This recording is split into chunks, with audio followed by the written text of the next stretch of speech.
todas, sejam muito bem-vindos. Para quem ainda não me conhece, chamo-me Célia Lopes. Sejam bem-vindos a este que é o canal mais interativo de Direito. Antes de mais, espero que este vídeo vos encontre muito bem e cheios de energia. Bem, no vídeo de hoje vou então dar sequência a alguns conceitos introdutórios de teoria geral do direito civil iniciados em vídeos anteriores. Falarei, portanto, do objeto negocial, possibilidade legal e não contrariedade à lei, no caso ilicitude, possibilidade física e, por fim, determinabilidade. Sem mais delongas, vamos lá começar. Relativamente ao primeiro ponto deste vídeo, que é então a noção de objeto negocial, portanto, este pode ser entendido como conteúdo do negócio ou conjunto de efeitos que o negócio visa produzir e pode ser também entendido como sinónimo da realidade sobre quem recaem então os efeitos do negócio. No primeiro caso, fala-se em objeto negocial em sentido jurídico, isto é, objeto imediato, e no segundo caso, fala-se, portanto, em objeto negocial, no caso, em sentido material, que é então o objeto mediato. O nosso Código Civil ocupa-se desta matéria nos artigos 280 e seguintes do Código Civil, obviamente, e usa a expressão em sentido amplo. Portanto, o objeto em sentido material, para existir um negócio jurídico, este pressupõe sempre a existência de um bem, sobre o qual incidem então os efeitos que nesse negócio pretende produzir. No entanto, para que o negócio jurídico se constitua validamente, não basta a existência de um bem. Torna-se sempre necessário que o objeto do negócio tenha certos atributos, no fundo, os quais são estabelecidos pela lei como condição de validade do ato. E esses requisitos, se esses requisitos, no caso, não se verificarem, o objeto é inidóneo. Se se verificarem, diz que o objeto é idóneo.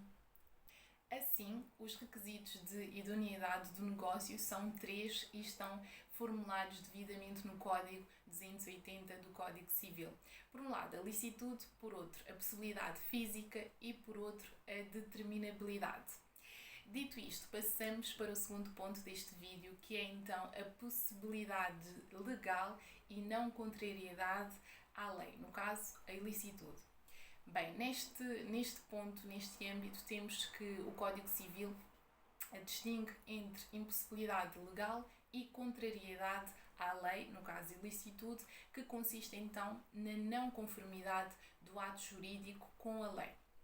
Portanto, é óbvio, não é? A ilicitude vai diretamente para o oposto, que é então o previsto e o aceitável pelo direito. Portanto, neste caso, como sendo duas vicissitudes distintas que pode conhecer o objeto negocial. No plano do objeto negocial, a licitude existe quando a lei não permite que sobre certa realidade possam incidir, no fundo, os efeitos de determinado negócio jurídico. Há aqui uma ilicitude do objeto jurídico. Há ilicitude quando, por exemplo, por disposição legal, certo ato ilícito não pode ser objeto do negócio jurídico. Portanto, será sempre impossível legalmente o objeto de um negócio quando a lei ergue a esse objeto um obstáculo tão insuperável como o que as leis da natureza põem aos fenómenos fisicamente impossíveis. Portanto, o impedimento legal deste tipo só pode existir em relação a realidades de caráter jurídico. Portanto, será contrário à lei, no caso ilícito, como a palavra indica, o objeto de um negócio quando viola uma disposição da lei. Isto é, quando a lei não permite uma combinação negocial com aqueles efeitos. Portanto, note-se que devem-se ter sempre presente como sendo considerados contrários à lei não só os negócios que frontalmente a ofendem, por exemplo, negócio contra legem, mas também quando se constate, por exemplo, por interpretação que a lei quis impedir em todo um certo resultado os negócios que procuram, de certa forma, contornar uma proibição legal, tentando, por assim dizer, chegar ao mesmo resultado por caminhos diversos, por caminhos tortos dos que a lei expressamente previu e prevê, ou ainda proibiu e propõe. melhor dizendo, previu e proibiu. Portanto, abarca aqui os negócios em fraude à lei. Agora, quanto ao objeto negocial, pode-se dizer que é ilicitude imediata, a contrariedade à ordem pública ou quando o ato é também ofensivo dos bons costumes. Portanto, a ilicitude imediata existe quando há violação de uma regra que proíbe esse negócio. Dito isto, passamos para o ponto, a temática da possibilidade física. Portanto, a possibilidade física significa que não há qualquer impossibilidade material ou natural derivada da natureza das coisas, do objeto do negócio. Este requisito da idoneidade do objeto refere-se ao objeto mediato ou material do negócio. Aqui, no caso, a coisa ou prestação.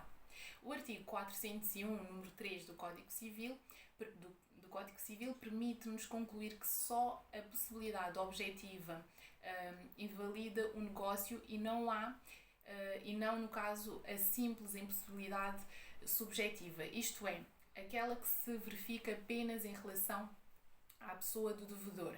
E sem essa possibilidade, o objeto, no fim ao cabo, o objeto negocial é então designado como idóneo. A impossibilidade do objeto pode ser ferida no momento da celebração do negócio, que é então designada por impossibilidade originária, ou então no momento do cumprimento do negócio, que é então designada como impossibilidade superveniente. Aqui pode-se dar o caso de um negócio ser possível no momento em que é celebrado entre as partes e ser impossível mais tarde, posteriormente, e o inverso também é possível. Portanto, a impossibilidade originária significa que há impossibilidade do objeto negocial poder, no caso, revestir certas modalidades, diversas modalidades no caso. E há que se ter em conta, seja impossibilidade física só o objeto do negócio, é uma coisa, ou se é uma prestação, e esta impossibilidade do objeto poder ser, no caso, objetiva, que é quando existe em relação à generalidade das pessoas e não apenas em relação à pessoa do devedor. Subjetiva, quando, por exemplo, atenta apenas à pessoa do devedor. A prestação de coisa fungível, aqui não é impossível, porque pode ser sempre realizada por outra pessoa, sendo certo que a prestação de coisa infungível é impossível. Só a impossibilidade objetiva, no caso, gera idoneidade do objeto. Definitiva porque, em situações de quando o objeto que inviabiliza o objeto do negócio não pode ser removido nem mesmo no futuro, no caso, e diz temporária. Portanto, a impossibilidade física do objeto negocial, que é uma das outras modalidades, existe quando o objeto é uma coisa e pode assumir mais que uma configuração. Pode haver, no fundo, impossibilidade física se o negócio incidir sobre uma realidade que não é aquela própria coisa em sentido jurídico. E, por fim, absoluta em certos casos do objeto, quando o objeto não é de todo impossível e, no entanto, a sua concretização envolve o devedor, o que apresenta sempre uma grande dificuldade, impossibilidade relativa ou mera dificuldade.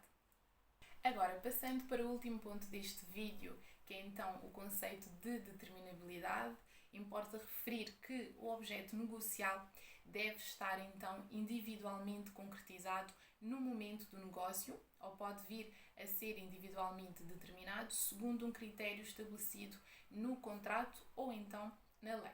E esta exigência refere-se sobretudo ao objeto mediato do negócio, como prevê o artigo 400 do Código Civil. Assim, devem considerar-se nulos, por falta deste requisito, os negócios cujo objeto não foi determinado, nem é determinável, por nem as partes nem a lei terem, no fundo, estabelecido o critério de harmonia com o qual se deve então fazer a individualização do objeto. E chegamos ao fim de mais um vídeo. Muito obrigada por estarem desse lado. Já sabem, para quem ainda não subscreveu, já deveria ter subscrito ao canal, até de forma a estar atualizado, ativar o sininho para receber todas as notificações, para estarem então desta que é a vasta área do mundo jurídico. Portanto, muito obrigada por estarem desse lado. Vemo-nos no próximo vídeo, como digo sempre, cuidem-se e aproveitem-o agora. Fiquem bem!